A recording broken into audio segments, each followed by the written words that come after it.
నమస్కారం. దూరదర్శన్ యాదగిరి ప్రేక్షకులకి సింగిడిలో భాగంగా ఫైనాన్షియల్ లిటరసీ కార్యక్రమానికి స్వాగతం. ఈరోజు మనం ముఖ్యంగా మధ్యతరగతి కుటుంబాల ఆర్థిక క్రమశిక్షణ ఎలా ఉండాలి అనే విషయం గురించి తెలుసుకోబోతున్నాం. దీనికి సంబంధించిన సలహాలు సూచనలు ఇవ్వడానికి మీకు మనతో పాటు స్టూడియోలో ఉన్నారు Labishetti Mahesh garu, financial expert and not only financial educator, he's a financial author two.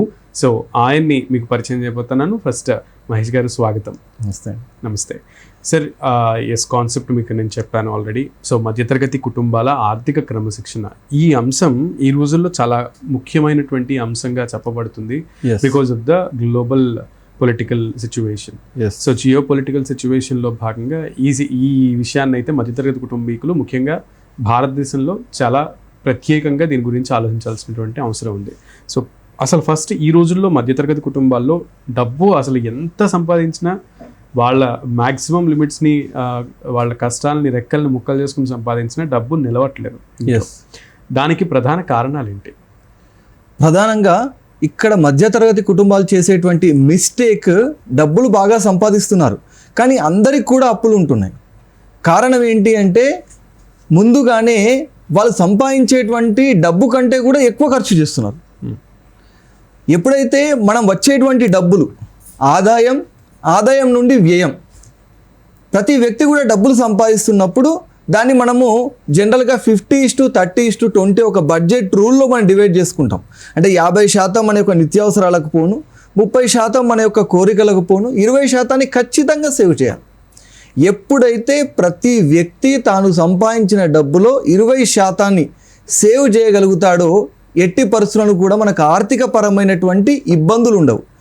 ఎప్పుడు ఆర్థిక పరమైన ఇబ్బందులు ఏర్పడుతున్నాయంటే ఈ యొక్క ఆదాయం మాత్రమే కాదు, రాబోయే నెల సంపాదన కూడా ఇప్పుడే ఖర్చు చేస్తున్నాడు. ఎలా? క్రెడిట్ కార్డు యొక్క వినియోగం కావచ్చు, లేదంటే అప్పులు తీసుకొని ఖర్చులు చేయడం కావచ్చు. ఇలా అనవసరమైనటువంటి ఖర్చులు, రాబోయే నెల సంపాదన కూడా ముందుగానే ఖర్చు చేస్తూ వెళ్ళిపోవడం వలన, అప్పులపైన ఆధారపడడం వల్ల ఈ మధ్యతరగతి కుటుంబాలు ప్రతి ఒక్కరు కూడా చిన్న చిన్న యాప్స్ పైన డిపెండ్ అవుతున్నారు.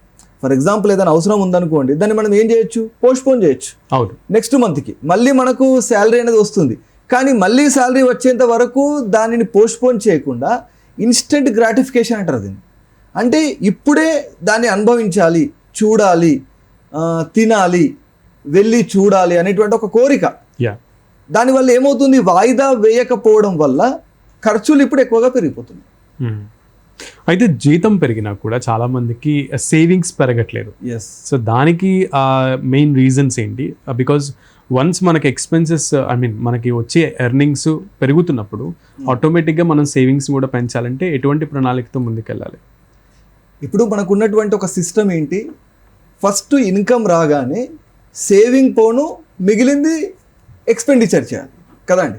ఇదొక యూనివర్సల్ ఫార్ములా. జనరల్గా ఎప్పుడైతే మనకి ఇన్కమ్ వస్తుందో దాంట్లో సేవ్ చేశాకే మనము ఎక్స్పెండిచర్ చేయడం అనేది అలవాటు చేసుకుంటూ వెళ్తే సేవింగ్స్ అనేవి కంపల్సరీగా వెళ్తూ ఉంటాయి. కానీ అలా జరగట్లేదు. ఇప్పుడు ఏం జరుగుతుంది? ప్రతి ఒక్కరు కూడా శాలరీ పెరుగుతుంది, ఆటోమేటిక్గా ఎక్స్పెండిచర్ కూడా పెరుగుతుంది. ఎందుకు పెరుగుతుంది ఎక్స్పెండిచర్ అంటే, ముందుగానే మనం ఏం చేస్తున్నాము? శాలరీ పెరుగుతుందో, బోనస్ వస్తుందో, ముందుగానే చాలా రకాల వస్తువులను ఈఎంఐలో తీసుకుంటున్నాం. ఈరోజు మనం మొబైల్ ఫోన్ ఈఎంఐలో తీసుకుంటున్నాం, టీవీ ఈఎంఐలో తీసుకుంటున్నాం, రిఫ్రిజిరేటర్ ఈఎంఐలో తీసుకుంటున్నాం. ఆ ఈఎంఐ బర్డెన్ అనేది ఏమవుతుంది? రాబోయే రోజుల్లో నీ యొక్క ఇన్కమ్ పెరిగినా కూడా ఆటోమేటిక్గా ఖర్చులు అంతకంటే ఎక్కువగా పెరిగేటువంటి అవకాశం ఉంది. కాబట్టి ఏం చేయాలి? ఇన్కమ్ పెరిగినప్పుడు ఎంతైతే ఇన్కమ్ పెరుగుతుందో అంతే శాతంలో సేవింగ్స్ పెంచడానికి మనం ప్రయత్నం చేయాలి. ఎప్పటి వరకైతే సేవింగ్స్ పర్సంటేజ్ మనం పెంచామో అప్పటి వరకు మనకు ఫైనాన్షియల్ గ్రోత్ అనేది కనిపించదు. కాబట్టి ముందుగానే మనం రాబోయేటువంటి సంపాదన ఊహించుకొని దానికి తగ్గట్టుగా పర్సంటేజ్ ఆఫ్ సేవింగ్స్ని పెంచుకుంటూ వెళ్ళాల్సినటువంటి ఆవశ్యకత ఎంతైనా ఉంది. అయితే ఈ రోజుల్లో మనం చూస్తున్నాం డెస్టినేషన్ వెడ్డింగ్స్ అని, లేదంటే ఫారెన్ ట్రావెల్ అని, ఇవన్నీ కూడా. అంటే ఇప్పుడు దాకా మీరు ఫ్రిడ్జ్, వాషింగ్ మిషన్, ఇంట్లో సామాన్లని ఈఎంఐ అన్నారు, కానీ దానిని మించి ఇప్పుడు నెక్స్ట్ స్టేజ్కి వెళ్ళిపోయాం.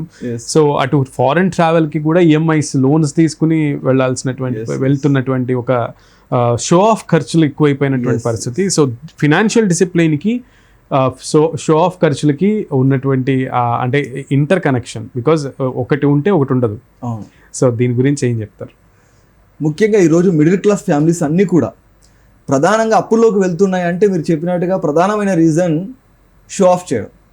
ఇక్కడ ఇతరులను ఇంప్రెస్ చేయడానికి మనం ప్రయత్నం చేస్తున్నాం. ఫర్ ఎగ్జాంపుల్ ఖరీదైనటువంటి మొబైల్ కొని దాన్ని అందరికి కనబడేటట్లుగా చేయడం, ఖరీదైన కార్లను ఉపయోగించడం, అవునా కదండి. ఈరోజు ఫారిన్ ట్రిప్స్ వెళ్ళడం, అంటే మిడిల్ క్లాస్ వాళ్ళకు తాహతకు మించి కూడా, అంటే ఇతరులకు చూపించుకోవాలి, సోషల్ మీడియాలో ఆ ఫోటో మనం చూపించుకోవాలి, ఇంప్రెస్ చేయాలి. ఇట్లా ఇన్స్టాగ్రామ్ లాంటి వేదికలో మనం ఆ యొక్క వీడియోస్ కావచ్చు, ఆ ఫొటోస్ కావచ్చు, అంటే ఇంప్రెషన్.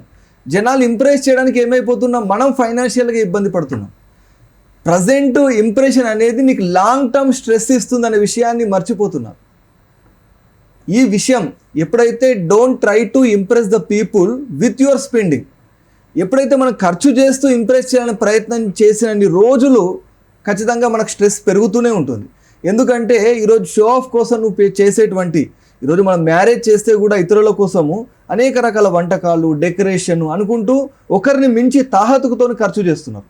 అవునా, ఇల్లు కట్టడంలో కూడా అదే జరుగుతుంది. ఎప్పుడైతే ఈ స్తోమతకు మించి ఇలా జరుగుతూ పోతే ఆ చివరికి అప్పులు కట్టాల్సిన బాధ్యత ఎవరిది అనేది ఒక్క పర్సనల్ కాన్షియస్ అనేది వాళ్ళకుండా. ఎప్పుడైతే ఆదాయం సంపాదించే వ్యక్తి చాలా జాగ్రత్తగా ఇతరులను చూసి కానీ, ఇతరుల మాటలు విని కానీ, మీరు అప్పులు తీసుకొని పెళ్ళిళ్ళు చేసినా, ఇల్లు కట్టినా, చివరికి ఆ యొక్క అప్పుల భారాన్ని మోసేది మీరే అనే విషయాన్ని గమనించాలి.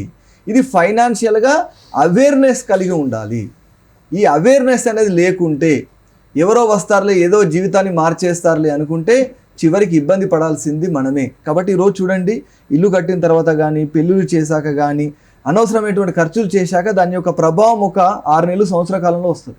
అప్పుడు అప్పులు బాగా పెరిగిపోయి సూసైడ్ చేసుకునేటువంటి సందర్భాలు మనం చాలా చూస్తున్నాం.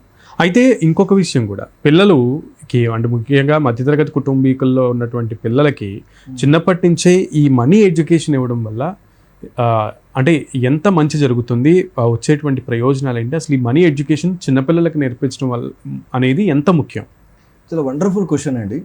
ఫైనాన్షియల్ లిటరసీ ఇండియాలో మిగతా కంట్రీస్తో పోలిస్తే చాలా తక్కువ. దట్ టు టీనేజ్ అండ్ కిడ్స్లో ఫైనాన్షియల్ లిటరసీ అనేది ఇంకా తక్కువ. మనం గమనిస్తే మనీ గేమ్ అనేది it's not a individual game. చాలామంది ఆలోచించే విషయం ఏంటంటే డబ్బు ఈ సంపాదించడము, నిర్వహణ అంతా కూడా కేవలం హెడ్ ఆఫ్ ది ఫ్యామిలీ చూసుకుంటారు అనుకుంటారు. కానీ it's complete wrong. It's not a individual game, it's a team game. ఎప్పుడైతే ఫ్యామిలీలో ఉన్నటువంటి ఫాదర్, మదర్, పిల్లలు అందరూ కలిసి మన యొక్క ఇన్కమ్ ఎంత ఉంది, మనం ఎంత ఎక్స్పెండిచర్ చేస్తున్నాము, మనము ఫ్యూచర్కు అంటే మనం ఇల్లు కట్టుకోవడానికి కావచ్చు, ఫారిన్ ట్రిప్స్ వెళ్ళడానికి కావచ్చు, పిల్లల చదువుల గురించి ఎంత సేవ్ చేస్తున్నాము, ఒకవేళ ఇల్లు తీసుకోవాలనుకుంటే మనం ఇప్పుడు ఉన్నటువంటి కోరికలు ఎంత సాక్రిఫైస్ చేస్తే మనము ఇల్లు కట్టుకోగలుగుతాం. ఈ విషయాలన్నీ కూడా పిల్లలకు తెలియాలి, పిల్లలకు నేర్పించాలి. ఈరోజు చాలామంది పేరెంట్స్ అందరికి కూడా నేను తెలియజేసేటువంటి ఒక చిన్న విన్నపం, మీరు ఫైనాన్షియల్ విషయాలు డిస్కస్ చేసేటప్పుడు పిల్లల్ని ఏం చెప్తారంటే మీరు ఇక్కడ ఉండకండి, వెళ్ళిపోండి, మీకు ఎందుకు డబ్బు గురించి, మీరు చక్కగా చదువుకోండి, ఆడుకోండి అంటాం. కాదండి, పిల్లలకు డబ్బు గురించి తెలియాలి, ఫ్యామిలీలో ఏం జరుగుతుందో తెలియాలి. అప్పుడు మాత్రమే పిల్లలు మిమ్మల్ని ఇబ్బంది పెట్టడానికి కానీ, మీ స్తోమతకు మించినటువంటి వస్తువులు కొనివ్వాలి అని చెప్పడం కానీ, లేదా వాళ్ళు ప్లాన్ చేసి తర్వాత మీరు రిజెక్ట్ చేస్తే ఇబ్బంది పడటం కానీ ఏమీ జరగదు. కాబట్టి చిన్నప్పటి నుంచి అసలు డబ్బు మనం ఎలా సంపాదిస్తున్నాం, మనకి ఎన్ని రకాల ఖర్చులు ఉన్నాయి, మన యొక్క ఫైనాన్షియల్ గోల్స్ ఏంటి అనేది తెలిస్తే, డబ్బు యొక్క ఇంపార్టెన్స్ తెలిస్తే తర్వాత మనము పిల్లలు పెరిగాక వాళ్ళ నుండి వచ్చేటువంటి ఆ యొక్క కోరికలని మనం అదుపు చేయడానికి ఇబ్బంది పడాల్సినటువంటి అవసరం ఉండదు. ఎందుకంటే ఎప్పుడైతే చిన్నప్పటి నుండే ఫ్యామిలీ మెంబర్స్ అందరికీ కూడా ఒక క్లారిటీ ఉంటే వాళ్ళ యొక్క ఫ్యామిలీ బడ్జెట్ పైన అసలు ఎలాంటి కుటుంబాల్లో మనస్పర్ధలు రాకుండా ఉండడానికి అవకాశం ఉంటుంది. కమ్యూనికేషన్ చాలా అద్భుతంగా ఉంటుందండి. ఈరోజు మనం ఒకసారి మొబైల్ మీరు చూసే ఉంటారు, మొబైల్ కొనివ్వట్లేదని లేదా బైక్ కొనివ్వట్లేదని చెప్పేసి పిల్లలు ఆత్మహత్య చేసుకోవడం చూస్తున్నాం. అలాంటి సంఘటనలు ఎందుకు జరుగుతున్నాయంటే అసలు వాళ్ళ ఫ్యామిలీ పొజిషన్ గురించి వీళ్ళకి ఏం తెలియదు. పిల్లలకి వాళ్ళకు అడుగుతున్నారు, పేరెంట్స్ రిజెక్ట్ చేస్తున్నారు. వీళ్ళకి ఏమనిపిస్తుంది, పేరెంట్ కావాలని నన్ను రిజెక్ట్ చేస్తున్నారు అనుకుంటారు. కాదండి, ఫైనాన్షియల్ సిచ్యువేషన్ అనేది తెలియాలి. కాబట్టి మీరు చెప్పినట్లుగా చిన్నప్పటి నుండే అసలు డబ్బు, దాని యొక్క ఇంపార్టెన్సు, సేవింగ్ యొక్క ఇంపార్టెన్సు, భవిష్యత్తులో మనం ఈ సేవింగ్ అమౌంట్ అనేది ఎలా మన ఆర్థిక లక్ష్యాలను చేరవేస్తుంది అనే విషయం తెలియాలి. అయితే నిజంగా కుటుంబ బడ్జెట్ ప్లానింగ్ అనేది జీవితాన్ని మారుస్తుందా, మార్చగలదా? సో కుటుంబ బడ్జెట్ ప్లానింగ్కి ఉండేటువంటి ఇంపార్టెన్స్ ఏంటి? ఇప్పుడు మనం అనుకున్నట్లుగా ఇట్స్ కంప్లీట్ కలెక్టివ్ గేమ్ అనుకున్నప్పుడు ఆ బడ్జెట్ ఎప్పుడైతే మనకు శాలరీ వస్తుందో కుటుంబ సభ్యులందరూ కలిసి ఒక బడ్జెట్ తయారు చేసుకుంటాం. మనం ఈ మంత్ టోటల్గా మన నెసెసరీ ఎక్స్పెండిచర్స్ ఏమి ఉన్నాయి, లేదా మనకు వాంట్స్ అంటే మనం ఇప్పుడు ట్రిప్స్కి వెళ్ళడం కావచ్చు, బయట ఫుడ్కి వెళ్ళడం కావచ్చు, షాపింగ్ కావచ్చు, ఎంత పర్సెంటేజ్ ఆఫ్ అమౌంట్ మనకు సూటబుల్ అవుతుంది. అంతేగాని మనకు సండే ఉంది కదా అని చెప్పి షాపింగ్కి వెళ్ళడం ఇది చాలా రాంగ్ డిసిషన్. ఇలాంటి రాంగ్ డిసిషన్లోకే ఈరోజు మిడిల్ క్లాస్ వాళ్ళు వెళ్ళి చాలా డబ్బులు కోల్పోవడం అనేది జరుగుతుంది. అవునా కదండి? ఎందుకంటే మనకు టైం ఉంది కదా అని వెళ్ళి షాపింగ్ చేసి డబ్బులు ఖర్చు పెట్టుకుంటూ వెళ్తే అది చాలా ఇబ్బంది కలగజేస్తుంది. కాబట్టి ముందుగానే ఒక బడ్జెట్ తయారు చేసుకోవడం, ఫ్యామిలీ మెంబర్స్ అందరూ కలిసి ఆ వాంట్స్కి ఎన్ని ఉన్నాయి, లేదా సేవింగ్స్కి ఎన్ని ఉన్నాయి, నెసెసిటీస్కి ఎంత ఉంది, మన డబ్బు మనం ఎటు పంపించాలి, ఎలా సేవ్ చేసుకోవాలి, ఇదంతా కూడా ఫ్యామిలీ బడ్జెట్ అనేది ఇది కలెక్టివ్ గేమ్. కాబట్టి ప్రతి ఒక్కరు కూడా కుటుంబ సభ్యులకు అదొక అవేర్నెస్, ఒక ఐడియా అనేది ఉంటే అసలు హెడ్ ఆఫ్ ది ఫ్యామిలీకి ఎలాంటి రిస్క్ కూడా ఉండదు. ఇంకొక విషయం కూడా మీరు ఈ విషయంలో మనం ప్రస్తావించాలి. కుటుంబ పెద్ద చేసినటువంటి సేవింగ్స్ ఫ్యామిలీ మెంబర్స్కి తెలియకుండా ఉండడం అనేది చాలా జరుగుతుంది ఈరోజు. అవును, ఇప్పుడు మనం చూసాము, కేంద్ర ప్రభుత్వము ఒక పథకం తీసుకొచ్చింది. అసలు ఎవరి పేరు మీదకి అంటే ట్రాన్స్ఫర్ చేయకుండా ఉండిపోయినటువంటి డబ్బు చాలా ఉంది అని ఒక పథకం కూడా తీసుకొచ్చింది. కాబట్టి ఇది చాలా ఇబ్బందికరమైన విషయం. కాబట్టి హెడ్ ఆఫ్ ది ఫ్యామిలీ కూడా ఫ్యామిలీ మెంబర్స్ అందరికీ వాళ్ళ యొక్క ఇన్సూరెన్స్ కావచ్చు, సేవింగ్స్ కావచ్చు, ఇన్వెస్ట్మెంట్స్ కావచ్చు, వీటి విషయాలన్నింటినీ ఫ్యామిలీ మెంబర్స్కి తెలియజేయాలి. ఇది ఫైనాన్షియల్ ఆర్గనైజర్ అండ్ బడ్జెట్లో భాగం. అండ్ మధ్యతరగతి కుటుంబాలకు ఈ ఎమర్జెన్సీ ఫండ్ అనేది చాలా ఇంపార్టెంట్ అయిన విషయం. సో ఎమర్జెన్సీ ఫండ్ అనేది చాలా మందికి ఇప్పటికీ ఇంకా ఈ రోజుల్లో కూడా అవగాహన లేకుండా వెళ్ళిపోతున్నారు, జీవితాన్ని గడిపేస్తున్నారు. So I just request you to say, అసలు ఎమర్జెన్సీ ఫండ్ అంటే ఏంటి, ఇది ఎప్పుడు ఎలా ఉపయోగపడుతుంది, ఇది ఎందుకు మధ్యతరగతి కుటుంబీకులకి అత్యంత ఆవశ్యకం? ఎమర్జెన్సీ ఫండ్ అనేది 100% ఖచ్చితంగా ప్రతి ఫ్యామిలీకి ఉండాల్సినటువంటి ఒక నిధి. ఎందుకని? ఒక రాబోయే 6 నెలలు నీ యొక్క నిత్యావసర ఖర్చులకు సరిపడేటువంటి ఆ ఫండ్ అనేది నువ్వు తయారు చేసుకోవాలి. ప్రతి నెల ఫర్ ఎగ్జాంపుల్ ఒక 15,000 రూపాయలు నిత్యావసరాలకు ఖర్చు అవుతున్నాయి అనుకోండి. 6 నెలలకు సంబంధించినటువంటి ఆ యొక్క 90,000 రూపాయలని మనం ఒక సపరేట్ సేవింగ్ అకౌంట్లో మనం డిపాజిట్ చేసుకొని ఉంచుకోవాలి. ఎందుకంటే అనుకోకుండా ఏదైనా మన ఖర్చులు ఏర్పడినప్పుడు కానీ, ఇప్పుడు ఈరోజు చాలా విపత్కరమైన పరిస్థితులు చూస్తున్నాం. యుద్ధాల వల్ల మనకు ధరలు పెరిగిపోతున్నాయి, లేదా ఏదైనా జాబ్ పోవచ్చు, ఏదైనా వ్యాధికి గురవచ్చు కుటుంబ యజమాని. ఇలా ఏది జరిగినా సరే మన యొక్క కుటుంబం ఎలాంటి ఇబ్బందులు పడకుండా, అప్పుల జోలికి వెళ్లకుండా 6 నెలలు సర్వైవ్ అవ్వాలి అంటే ఎమర్జెన్సీ ఫండ్ అనేది కంపల్సరీ. ఒకవేళ ఉద్యోగం పోయిందండి, మిగతా 5 నెలల్లో ఇంకో వ్యాపారాన్ని ప్రారంభించడానికి, ఇంకొక స్కిల్ నేర్చుకోవడానికి, నీ యొక్క నాలెడ్జ్ని సానబెట్టుకోవడానికి సమయం అవసరం. ఇప్పుడు ఒకవేళ నీకు ఎమర్జెన్సీ ఫండ్ అనేది లేదనుకోండి, అప్పుడు ఏమవుతుంది, ఇమీడియట్గా పని చేయాల్సిన అవసరం ఏర్పడుతుంది. ఎప్పుడైతే ఇమీడియట్గా మనం పని చేసుకుంటూ వెళ్తామో, నాలెడ్జ్ పెంచుకోమో, దానివల్ల మన యొక్క ఇన్కమ్ కూడా పెరగదు. కాబట్టి ఒక 5 నెలలు మనం ఏదైనా కోర్సు నేర్చుకొని ఆ తర్వాత మళ్ళీ మన ఇన్కమ్ ప్రారంభిస్తే రీబూస్ట్ అప్ నీ యొక్క ఇన్కమ్ 2x అవ్వడానికి కూడా అవకాశం ఉంటుంది. కాబట్టి emergency fund is very mandatory for all the families. Please maintain this. Minimum emergency fund అంటే మినిమం ఎన్ని మంత్స్ ఒక మధ్యతరగతి సాధారణ కుటుంబం తన అంటే ఒక బిలో మిడిల్ క్లాస్ లేదంటే మిడిల్ క్లాస్ వాళ్ళు సంపాదించేటువంటి ఇన్కమ్ ఒక 5 to 6 lakhs to 12 lakhs in between ఉన్న వాళ్ళు ఎన్ని మంత్స్ని వాళ్ళు ఎమర్జెన్సీ ఫండ్గా పెట్టుకోవాల్సి ఉంటుంది? It's not based on the income, okay, it's based on the expenditure. కాబట్టి మనము అసలు ఎలాంటి వర్క్ చేయట్లేదు, మనకి ఎలాంటి వాంట్స్ అవసరం లేదు. ఈరోజు మన కుటుంబం ఇదే విధమైనటువంటి నిత్యావసరాలను తీర్చుకుంటూ ఉంటే ఎంత ఖర్చు వస్తుంది? ఫర్ ఎగ్జాంపుల్ ఒక లెవెల్ ఆఫ్ ఫ్యామిలీస్ ఒక 20,000, ఇంకో లెవెల్ ఆఫ్ ఫ్యామిలీస్కి ఒక 25-30,000. ఎందుకంటే రెంట్ కావచ్చు, గ్రాసరీ కావచ్చు, వాళ్ళ యొక్క లైఫ్ స్టైల్ కావచ్చు, పిల్లల ఎడ్యుకేషన్ కావచ్చు, based on the children age, school fee, ఇవన్నీ ఒకసారి మనం క్యాలిక్యులేట్ చేసుకుంటే కంపల్సరీగా పే చేయాల్సిన ప్రతి మంత్ ఎంత ఉంది అనేటువంటి ఒక ఎక్స్పెండిచర్ని మనం క్యాలిక్యులేట్ చేసుకుంటే ప్రతి మంత్ ఫర్ ఎగ్జాంపుల్ ఒక 40,000 అంటే 6 months క్యాలిక్యులేట్ చేసుకున్నాం అనుకోండి. దానికి తగ్గట్టుగా ఆ 6 months నెసెసరీ ఎక్స్పెండిచర్ని ఎమర్జెన్సీ ఫండ్గా తయారు చేసుకోవాలి. కాబట్టి ఎక్స్పెండిచర్ ఎంత ఉంది, మన ఇతరులపైన డిపెండ్ అవ్వకుండా ఇప్పుడు సర్వైవ్ అవ్వడానికి మనకి ఎంత అవసరమో 6 నెలలకు సరిపడా మొత్తాన్ని మనం డిపాజిట్ చేయాలి. దాన్ని లాక్ చేసుకోవాలి, అంటే మళ్ళీ విత్డ్రా చేయకుండా ఉండాలి. ఎప్పుడు కూడా గుర్తుంచుకోండి, సార్ అది రిటర్న్స్ ఇవ్వదు కదా, ఊరికే ఉంచితే ఏమవసరం. మీరు ఎప్పుడు కూడా ఎమర్జెన్సీ ఫండ్ సేవింగ్ అనేది డోంట్ ఎక్స్పెక్ట్ రిటర్న్స్. ఓకేనండి, రిటర్న్స్ రాకపోని అలాగే ఉంచాలి. ఎందుకంటే అది మనకు అనుకోని పరిస్థితుల్లో మనది కాపాడుతుంది. కరోనా లాంటి విపత్కర సమయంలో చాలా మంది బ్యాంకులో అకౌంట్లు ఉన్నాయి, భూములు ఉన్నాయి, బంగారం ఉంది, కానీ లిక్విడిటీ అమౌంట్ లేకపోవడం వల్ల ఇబ్బంది పడ్డారు కదా. అలాంటి ఇబ్బందులు ఏర్పడే అవకాశాలు ఉన్నప్పుడు ఇది మనకు ఒక నిధి చాలా ధైర్యాన్ని ఇస్తుందండి. Yeah. డబ్బు నథింగ్ బట్ ఏంటి, ఒక ధైర్యం అవును. కదండి. అలాంటి ధైర్యం నీకు ఎమర్జెన్సీ ఫండ్ ఉండడం వల్ల నువ్వు చాలా హ్యాపీగా నిద్రపోగలుగుతావు, మంచి డిసిషన్స్ తీసుకోగలుగుతావు, కుటుంబంలో మంచి రిలేషన్షిప్ అనేది ఉంటుంది. ఎస్. అయితే చాలా మందికి ఈ వ్యత్యాసం తెలియదండి. అదేంటంటే అవసరానికి కోరికకి మధ్య డిఫరెన్స్ తెలియకపోవడం వల్ల చాలా అనర్థాలకు దారితీస్తూ ఉంటాయి. సో అవసరం ఏంటి, కోరిక ఏంటి, వీటి మధ్య వ్యత్యాసం తెలుసుకోవడం ఎంత ఇంపార్టెంట్? ఇది చాలా అవసరం అండి. ఇప్పుడు మీరు చెప్పినట్లుగా కుటుంబంలో ఉన్నటువంటి పిల్లలందరికీ ఫస్ట్ ఇది చెప్పాలి. ఈరోజు మనం education, not only school education, financial education కూడా పిల్లలకు నేర్పించాలి. ఏది అవసరము, ఏది కోరిక. తప్పనిసరిగా అది ఆ వస్తువు మనకు అవసరం, ఆ ఖర్చు అవసరం, దాన్ని పోస్ట్పోన్ చేయడానికి అవకాశం లేదు కదండి. అట్లాంటి వాటిని మనం అవసరం అంటాం. ఏదైతే ఖర్చు పోస్ట్పోన్ చేసే అవకాశం ఉంది, ఓకే, దాన్ని మనం కోరిక అంటాం. ఫర్ ఎగ్జాంపుల్ మనము మూవీ చూడడం, లేదా బయట ఫుడ్ తీసుకొని తినడం, లేదా రెస్టారెంట్కి వెళ్ళి తినడం, షాపింగ్ చేయడం, ఇలాంటి చాలా రకాల కోరికలు, చాలా రకాల అలవాట్లుగా మారిపోయినాయి ఈ రోజుల్లో. మనం కోరిక అనే వాళ్ళు అలవాట్లుగా చెప్పొచ్చు. అంటే అంత డైలీ అయిపోయింది యూసేజ్, షాపింగ్ చేయడం కావచ్చు, బయట ఫుడ్ తినడం కావచ్చు. కాబట్టి అలా కాకుండా అది మనకు ఒక అన్వాంటెడ్ ఎక్స్పెండిచర్, అదొక వాంట్, ఇది పోస్ట్పోన్ చేసినా కూడా మనం సర్వైవ్ అవ్వగలుగుతాము. కాబట్టి అలాంటి వాటి అన్నెసరీ ఎక్స్పెండిచర్ అన్నింటినీ మనం కట్ చేసుకుంటూ వెళ్ళాలి. కాబట్టి ఎప్పుడైతే కుటుంబంలో ఉన్నటువంటి పిల్లలకు కావచ్చు, పెద్దవాళ్ళకి కావచ్చు, ఏది అవసరం అంటే ఖచ్చితంగా అది అవసరం, దాన్ని తీర్చుకోవాల్సిందే. అది గ్రాసరీ కావచ్చు, ఫుడ్ కావచ్చు, బ్రేక్ఫాస్ట్ కావచ్చు, రెంట్ కావచ్చు, మొబైల్ ఫోన్ బిల్లు కావచ్చు, లేదా ట్రావెలింగ్ బిల్లు కావచ్చు, ఇలాంటివన్నీ కూడా కంపల్సరీగా మనకు అవసరమే.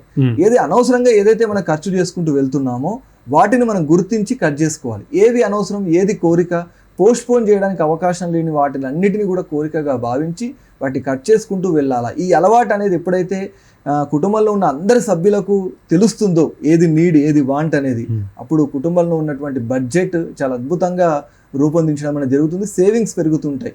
ఎప్పుడైతే సేవింగ్స్ పెరుగుతాయో ఫ్యామిలీలో ఒక కాన్ఫిడెన్స్ అనేది బిల్డ్ అవుతుంది.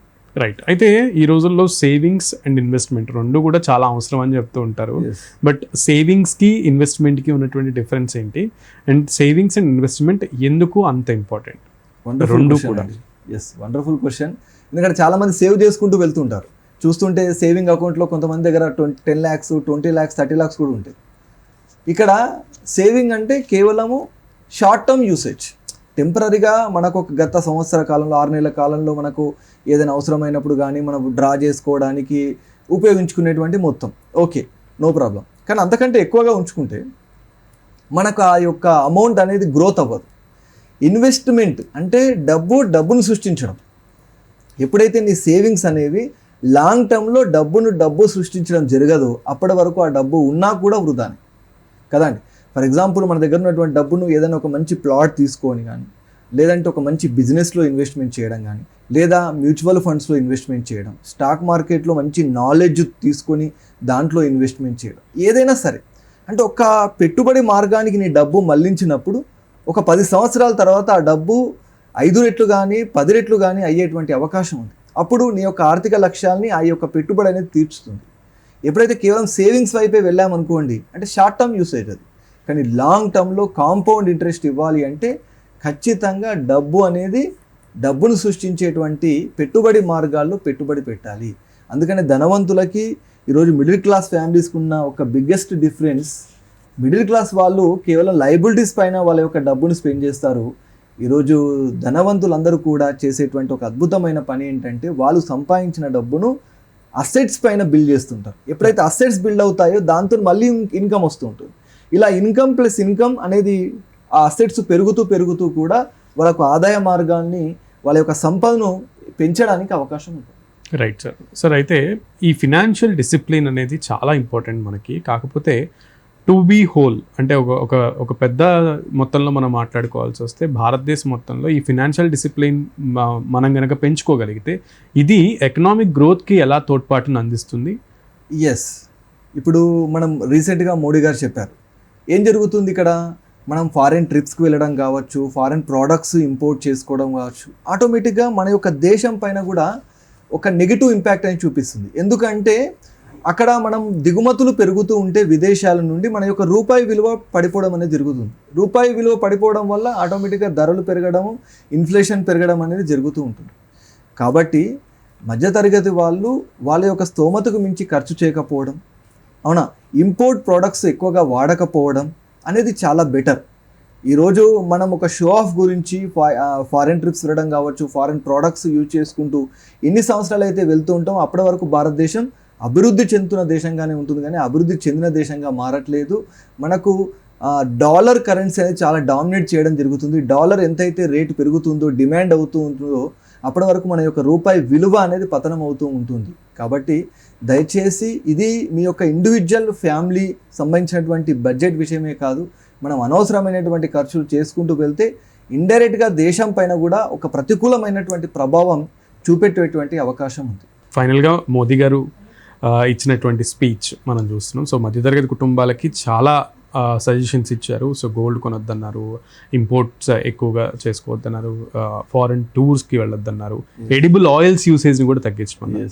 సో ఇదంతా ఎందుకు అడుగుతున్నానంటే ఎడిబుల్ ఆయిల్స్ యూసేజ్ కానీ గోల్డ్ కొనడం కానీ ఇవన్నీ చాలా భారతీయ సాంప్రదాయంలో గోల్డ్ కొనడం అనేది ఒక ప్రతి ఇంటికి ఒక ఇదైపోయింది. అండ్ అలాగే ఎడిబుల్ ఆయిల్స్ అంటే నూనె లేదే ఈరోజు వంటకం లేనటువంటి సిచ్యువేషన్ ఉంటుంది ఇండియన్ హౌస్ హోల్డ్స్లో. సో ఈ కైండ్ ఆఫ్ థింగ్స్ని మధ్యతరగతి కుటుంబీకులు తమ జీవన క్రమబద్ధీకరణ చేసుకోవాలంటే చాలా చేంజెస్ చేసుకోవాల్సి ఉంటుంది. సో మోదీ గారి స్పీచ్ని మా మిడిల్ క్లాస్ పీపుల్ ఎలా ఓన్ చేసుకోవాలి ఇప్పుడున్న సిచ్యువేషన్లో? ఇది రెండు రకాలుగా అండి. యాజ్ ఏ ఇండియన్గా మన యొక్క primary duty to decrease the imports, first thing. ఎందుకంటే ఇంపోర్ట్స్ తగ్గి మనకి ఎప్పుడైతే ఎక్స్పోర్ట్స్ పెరుగుతాయో అప్పుడు మాత్రమే మనకు బ్యాలెన్స్ అమౌంట్ అనేది అక్కడ కనిపించడం జరుగుతుంది. కాబట్టి ఇంపోర్ట్స్ తగ్గించడం మన బాధ్యత. ఇన్ని రోజులు గోల్డ్ డిమాండ్ ఎక్కువ అవుతుంటే చాలా హ్యాపీగా ఫీల్ అయ్యాం. ఇది ఎంతవరకు వెళ్ళింది అంటే మన యొక్క ఒక్క నెలలోనే 99 టన్నులు ఇంపోర్ట్ చేసుకోవాల్సి వచ్చిందండి. ఒక్క నెలలోనే 99 టన్నులు ఇంపోర్ట్ చేసుకోవాల్సి వచ్చింది. అది ఎందుకు అంటే గోల్డ్ ఇంపోర్ట్ చేసుకుంటే ఇబ్బంది ఏంటి అంటే మన గోల్డ్ యొక్క ట్రేడ్ అనేది అంతా కూడా డాలర్లోనే జరుగుతుంది. అప్పుడు మనం ఎక్కువ మొత్తంలో డాలర్స్ పైన స్పెండ్ చేయాల్సినటువంటి అవకాశం ఏర్పడుతుంది. కాబట్టి మిడిల్ క్లాస్ ఫ్యామిలీస్ అంత ఎక్కువగా మనం డిపెండ్ అవ్వాల్సినటువంటి అవసరం లేదు ఎక్స్పెండిచర్స్ పైన. ఎంత కంట్రోల్డ్గా ఉంటే మన ఫ్యామిలీ బాగుంటుంది, మన కంట్రీ కూడా బాగుంటుంది. మోడీ గారి ఉద్దేశం ఏంటంటే కుటుంబాలు బాగుంటాయి, కుటుంబాన్ని బట్టి దేశం కూడా బాగుంటుంది కదా అనేది మోడీ గారి యొక్క ఉద్దేశం. కాబట్టి దాన్ని ఖచ్చితంగా ప్రతి కుటుంబం కూడా ఎవరి కోసమో కాదు, ఈయన యొక్క నియమాలు పాటిస్తే మన ఫ్యామిలీ బాగుంటుంది, మన ఫ్యామిలీ ఫ్యూచర్ బాగుంటుంది, మన యొక్క పిల్లల భవిష్యత్ అనేది చాలా అద్భుతంగా ఉంటుంది అనే విషయాన్ని గమనించి వీటిని పాటించి తీరాలి ఖచ్చితంగా ప్రతి భారతీయుడు. Right, thank you so much sir for your valuable information. నిజంగా బికాస్ మధ్యతరగతి కుటుంబీకులు ఆర్థిక క్రమబద్ధీకరణ అనే అంశాన్ని పాటించడం వల్ల మనకి, మన ద్వారా మన కుటుంబానికి, తద్వారా దేశానికి ఆర్థిక ప్రగతి ఎలా చేకూరుతుంది అనే విషయాలన్నింటినీ చాలా విపులంగా తెలియజేశారు Mahesh garu. Special thanks to you. Thank you. సింగిడిలో భాగంగా ఫినాన్షియల్ లిటరసీ కార్యక్రమంలో ఈరోజు అంశం గురించి విపులంగా తెలుసుకున్నాం కదా. మరో అంశంతో మళ్ళీ కలుద్దాం. నమస్కారం.